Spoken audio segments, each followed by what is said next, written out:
கும்பராசிக்கு ராகு கேது பெயர்ச்சி என்னென்ன விளைவுகளை தரப்போகுதுன்னு நம்ம இப்போது வரிசையாக பார்க்க போகிறோம்.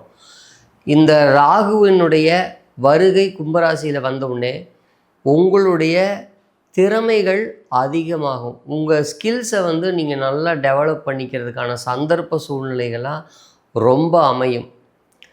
மன வாழ்க்கையை பொறுத்தளவு சிறு சிறு கருத்து வேறுபாடுகளும், தொழிலில் பார்ட்னர் இருந்தால் கூட அவங்க வேறு ஒரு லாஜிக்கில் திங்க் பண்ணுறதும் நீங்கள் ஒரு லாஜிக்கில் திங்க் பண்ணுறதுங்கிற மாதிரி ரெண்டு பேரும் எதிரெதிர் முனையில் கருத்து வேறுபாடுகள் நிறையா வர்றதுக்கான வாய்ப்புகள் உண்டு. அதனால் மன வாழ்க்கை சம்பந்தமான விஷயங்களில், குடும்ப விஷயங்களில் கொஞ்சம் நம்ம பேச்சுவார்த்தையிலையும் நம்ம சொன்னால் அவங்க கேட்கணும், அவங்க சொல்கிறத நம்ம உடனடியாக இது பண்ணணுங்கிற மாதிரி இல்லாமல் கொஞ்சம் விட்டு கொடுத்து போகிறது, கொஞ்சம் அமைதியாக இருக்கிறது இருந்தால் இந்த காலகட்டங்கள் பெரிய பாதிப்பை இந்த இடத்துல இது மன வாழ்க்கையில் இருக்கிறவங்களுக்கு, அதாவது அவங்க லக்னத்தை பொறுத்தளவு 7ஆம் அதிபதி எப்படி இருக்குது, செவ்வாய் சுக்கிரன் எப்படி இருக்குங்கிறத பொறுத்தெல்லாம் இந்த கோச்சாரம் மிகப்பெரிய ஒரு பலத்தையோ பலவீனத்தையோ செய்யும்.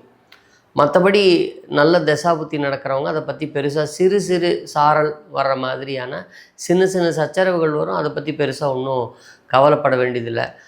படிக்கிறவங்க சின்ன வயசில் இருக்கிறவங்களுக்கு பாருங்கள், தவறான நண்பர்கள் அமைஞ்சு இவங்க டைவர்ட் ஆகிறதுக்கு நிறைய வாய்ப்பு இருக்குது. இவங்களுடைய கான்சன்ட்ரேஷன் குறையும். யாருக்கு நன்மையாக இருக்கும் அப்படிங்கிறத மீடியா தொழிலில் இருக்கிறவங்க, ஒரு ஸ்கில்லை நல்லா டெவலப் பண்ணி வச்சுருக்கிறவங்க, ஒரு ஸ்போர்ட்ஸில் இருக்கிறவங்க, இவங்கெல்லாம் பாருங்கள் நல்ல உடலை கட்டுக்கோப்பாக்கி எந்த போட்டியிலையும் போய் ஈஸியாக ஜெயிக்கக்கூடிய அளவுக்கு தான் வச்சிருக்கிற ஸ்கில்லை நல்லா எக்ஸ்போஸ் பண்ணி சக்ஸஸ் ஆகிறதுக்கான சூழ்நிலைகள்லாம் நிறைய கிடைக்கும். போட்டியில் இருக்கிறவங்க, போட்டி போட்டு விளையாடக்கூடியவங்க, ஒரு காம்படிஷனுக்கு போகக்கூடியவங்களுக்கெல்லாம் இந்த ராகு பெயர்ச்சி நன்மையை கொடுக்கும். நிறைய இடமாறுதல்களை கொடுக்கும், நிறைய பயணங்களை கொடுக்கும், புது புது நபர்களை சந்திக்க வைக்கும். அதே சமயத்தில் சில சமயங்களில் இவங்களுக்கு திசாபுத்தி வீக்காக இருந்தால் தவறான நண்பர்களையும் தவறான முதலீடுகளையும், இன்னொருத்தர் அன்னைக்கு நைட்டு தான் சொல்லுவார் பெயர்ச்சியை, இப்போ எப்படா பணத்தில் உடனே முன்னேறது, இவங்க முன்னேறிட்டாங்க அவங்க முன்னேறிட்டாங்க, இன்ஸ்டாகிராமில் யூடியூப்பில் ஃபேஸ்புக்கில் எல்லாம் அன்னைக்கு பார்த்து நமக்குன்னு உங்களுக்கு அடுப்பேற்றுற மாதிரியே ஒருத்தர் நல்ல வசதியாகி நான் இதை பண்ணேன் அதை பண்ணேன்னு வீடியோஸ் வரும். அதை பார்க்கும்போது உங்களுக்கு இரிட்டேட் ஆகி சீக்கிரம் நம்மளும் பணத்தை கொண்டு வந்துடுவோமேன்னு சொல்லிட்டு இந்த கேமில் போய் பணம் போடுறது, இந்த பெட்டிங் பண்ணுறது, இந்த மாதிரி, அல்லது அந்நிய நாட்டில் போய் தெரியாதவங்களை நம்பி தெரியாத தொழிலில் உடனடியாக அவங்க டெவலப் ஆகிட்டு இருக்காங்க, நீங்களும் பார்ட்னராக சேர்ந்துக்குங்கன்னு கூப்பிடுவாங்க. இந்த புது முதலீடுகள் இப்போது கொஞ்சம் ஆகாது. முதலீட்டு தொழிலுக்கு இது கொஞ்சம் பலவீனம். மற்றபடி உங்கள் ஸ்கில்லை மட்டுமே, உங்கள் திறமையை மட்டுமே முதலீடாக வச்சுக்கிட்டு நீங்கள் செயல்படுறதாக இருந்தால் இந்த காலகட்டம் உங்களுக்கு நிச்சயமாக கை கொடுக்கும். உங்கள் குணத்தில் ஃபஸ்ட்டு பாருங்கள், இதை எப்படி நீங்கள் உணர முடியும்னா உங்கள் கேரக்டர் மாறும். உங்கள் வீட்டில் இது வரைக்கும் நீ இப்படி இல்லைப்பா, இப்போ இப்படி பேசுகிற, இப்படி இந்த விஷயத்தில் நடந்துக்கிறேன்னு குணம் மாறும்.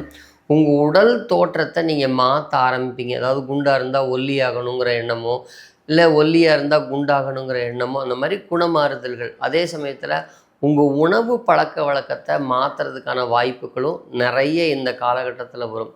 அப்போ இந்த குணங்கள்லாம் உங்களுக்குள்ளே வருதுன்னா ராகுனுடைய கேரக்டர் உங்களுக்கு நல்லா வேலை செய்ய ஆரம்பிக்குதுன்னு அர்த்தம்.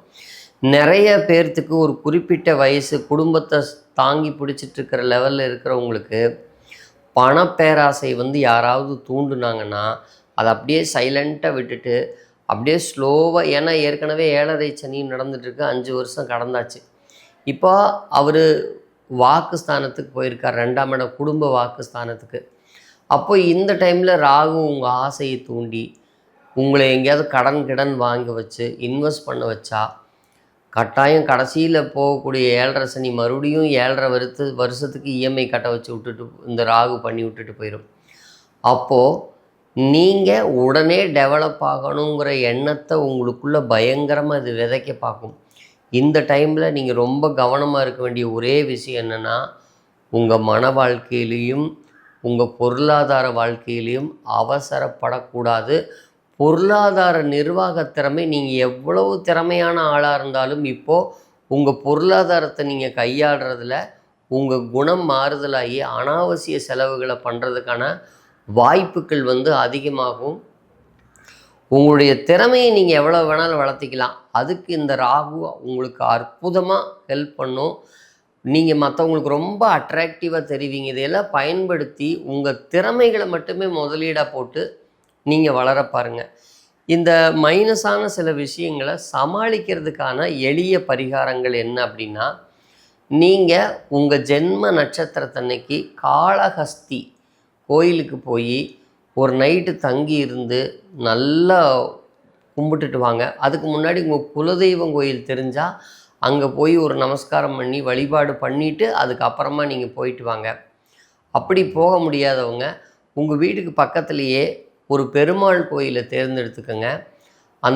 அந்த பெருமாள் கோயிலில் பௌர்ணமி அன்னைக்கு இரவு காலமாக வர்ற நேரத்தில் பாயாசம் நல்லா தித்திப்பாக செஞ்சு ஒரு 100 பேருக்கு சின்ன கப்பில் வச்சு ஒரு தானமாக ஒரு 2-3 பௌர்ணமிக்கு பண்ணி பாருங்கள்.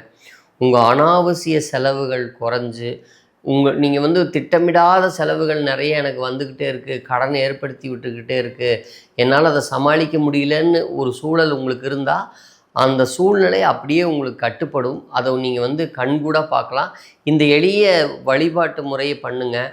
கண்டிப்பாக இந்த காலகட்டத்தை அனாவசிய செலவுகள் இல்லாமல், மனப்பதட்டம் இல்லாமல், ஒரு பயம், பதட்டம், அவநம்பிக்கை எல்லாம் குறைஞ்சு கொஞ்சம் ரிலாக்ஸை நீங்கள் 100% கும்பராசிக்காரங்க ஃபீல் பண்ணுவீங்க.